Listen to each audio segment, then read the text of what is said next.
everyone, good morning. I am teacher Martina and this is Teacher Frederick. okay. So today we'll be teaching you months of the year in Kinyarwanda, and also we'll be teaching you some daily items you use. Okay, so we'll be teaching you how to read them in English and how to read them in Kinyarwanda. Stay tuned. Mwaramutse neza muraho. Twagarutse kuri channel yacu aho tugiye kubana mu isomo rijyanye no kumenya amezi agize umwaka ndetse n'ibikoresho dukoresha mu buzima bwacu bwa buri munsi, ibikoresho dukenera. Twizeye yuko mugiye kubana natwe kandi biruze kubwirwa n'isomo ry'uno munsi. Reka dutangire. Come with us, friends. Okay, so we are starting with days of the we are starting with months of the year. Amezi agize umwaka. Okay, let's go.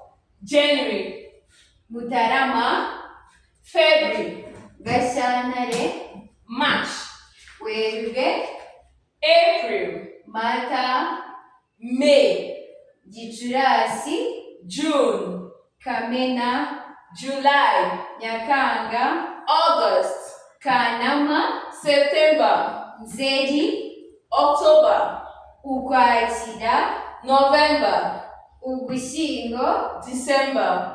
Ukuboza. You all know that we have just 12 months in a year.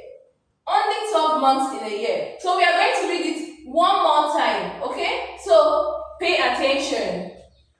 January, Mutarama, February, Gashyantare, March, Werurwe, April, Mata, May, Gicurasi, June, Kamena, July, Nyakanga, August, Kanama, September, Nzeri, October, Ukwakira, November, Ugushyingo, December. Ukuboza. Thank you for watching. Please don't forget to like, share, subscribe on our YouTube channel.